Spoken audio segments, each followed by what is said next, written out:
नमस्ते सदावत्सले मातृभूमि में हम लोग डिस्कशन करने जा रहे हैं ऑनरेबल मुंबई हाई कोर्ट के एक डिसीज़न की, जिसमें पहली बार ऐसा कहते हैं कि भारतवर्ष के स्वतंत्र भारत के इतिहास में पहली बार किसी इनकाउंटर स्पेशलिस्ट को फेक इनकाउंटर में सजा हुई है।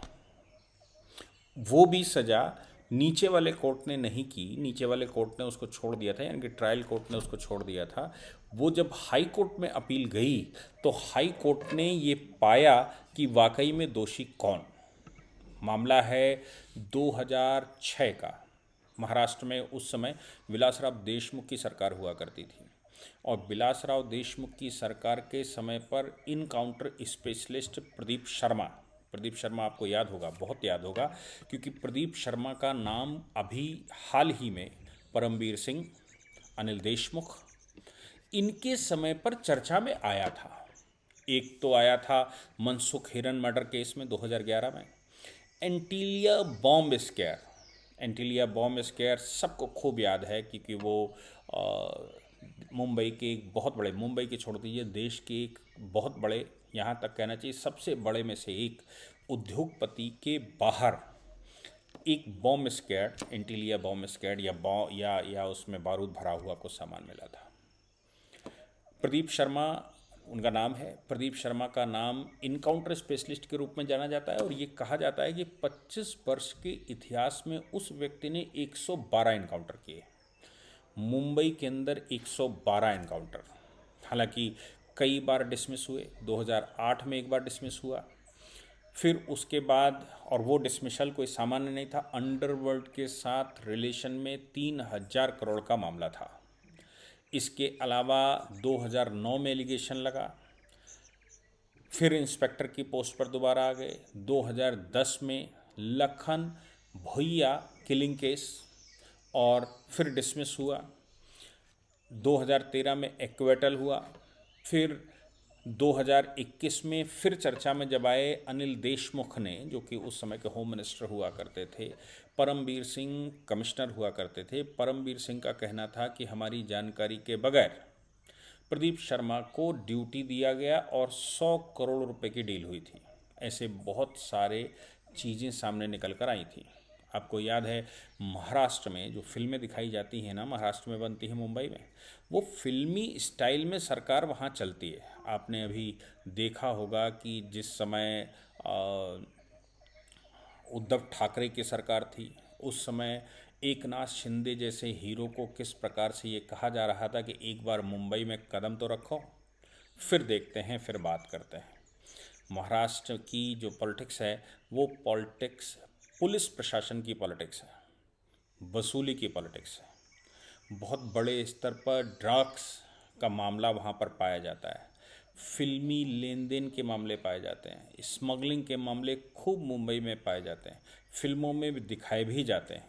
और वहाँ पुलिस प्रशासन जैसा फिल्मों में दिखाते हैं, वैसी ही स्टोरी जब भी खुलकर आती है तो वैसी ही कुछ स्टोरी खुलकर आती है।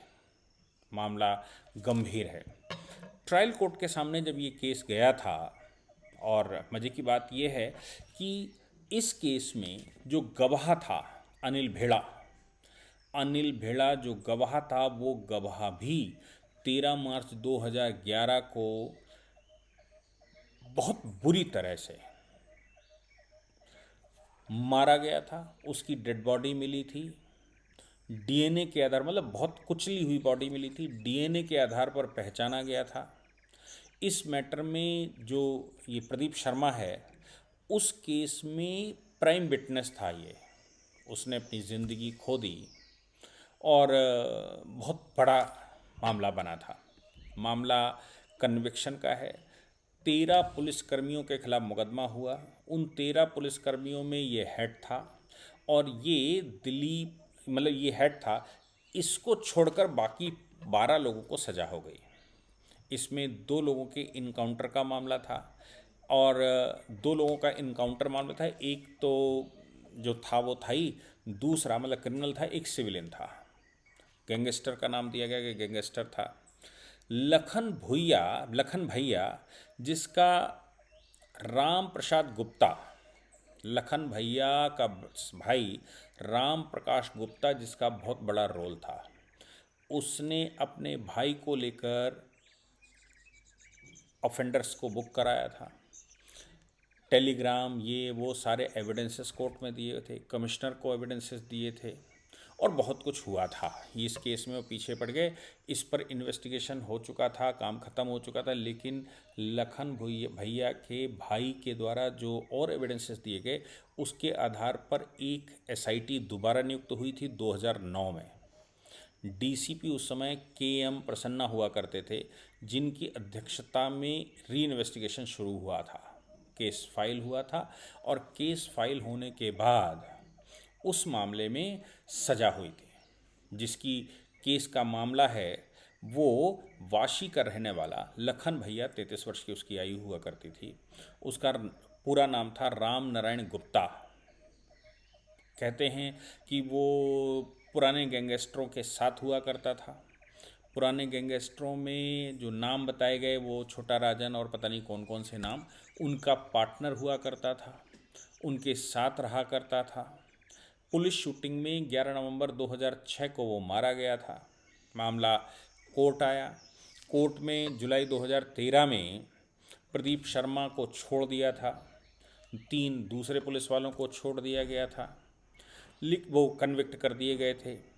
लेकिन 18 जो बाकी लोग थे उनके केस को अबेट कर दिया गया था।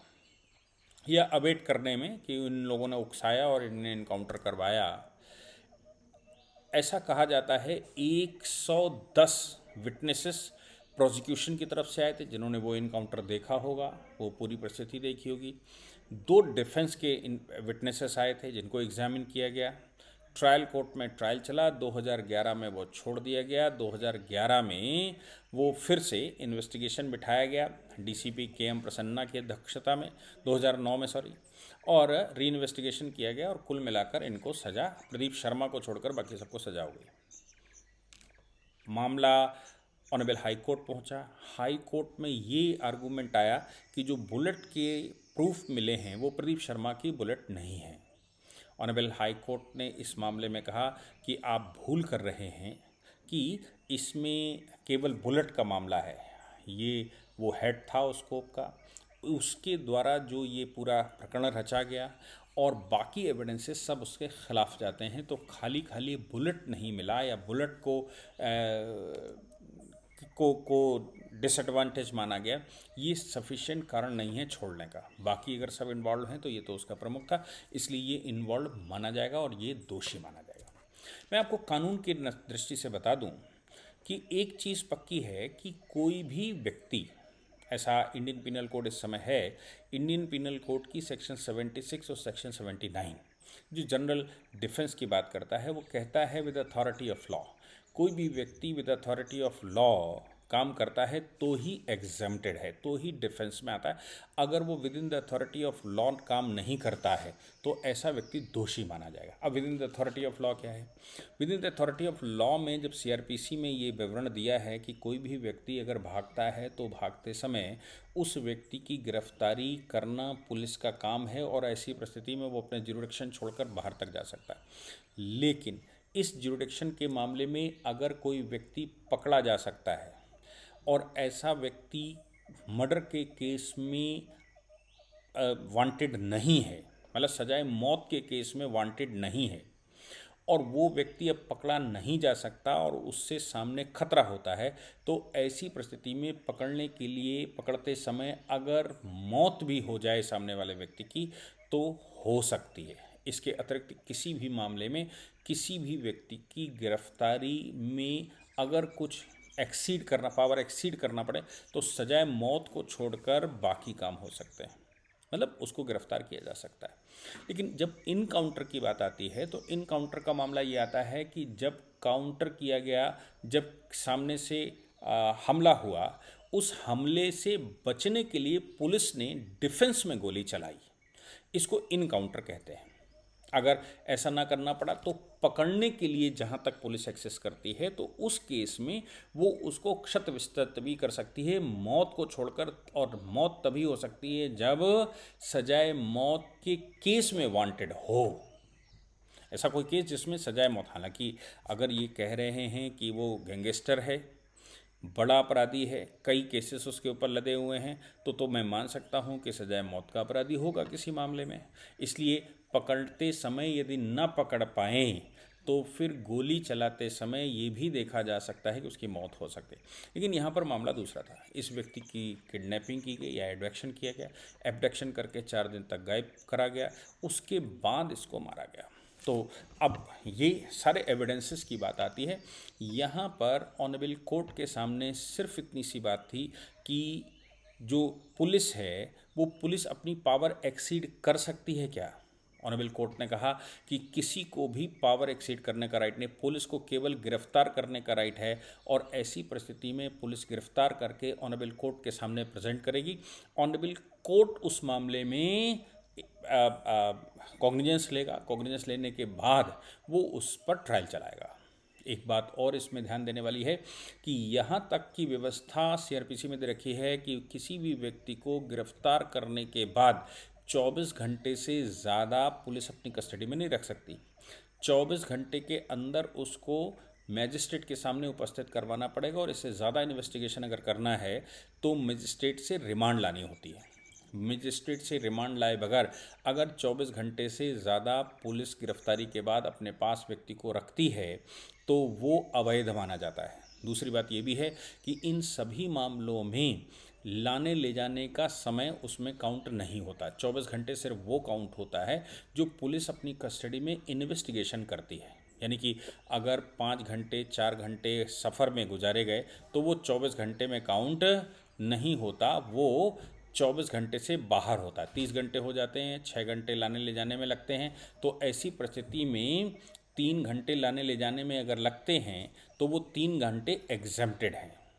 ध्यान देने की बात ये भी है कि ऑनरेबल कोर्ट के सामने जब ये मामला गया तो ये बात बिल्कुल क्लियर हो गई कि इस व्यक्ति ने अपनी पावर को एक्सीड किया। वो व्यक्ति उसको गिरफ्तार कर सकता था, लेकिन उस व्यक्ति ने उसको इनकाउंटर किया, जबकि सामने से गोली नहीं चली होगी। ये मुझे लगता है हमारे देश का, स्वतंत्र भारत का ये पहला केस है जिसमें ऑनरेबल कोर्ट ने फेक इनकाउंटर में उम्र कैद की सज़ा सुनाई है। मुझे लगा कि ये मामला देश को जानने लायक है, और ये पहला ऐसा मामला है जिसमें ये हुआ है। जय हिंद, जय भारत, वंदे मातरम।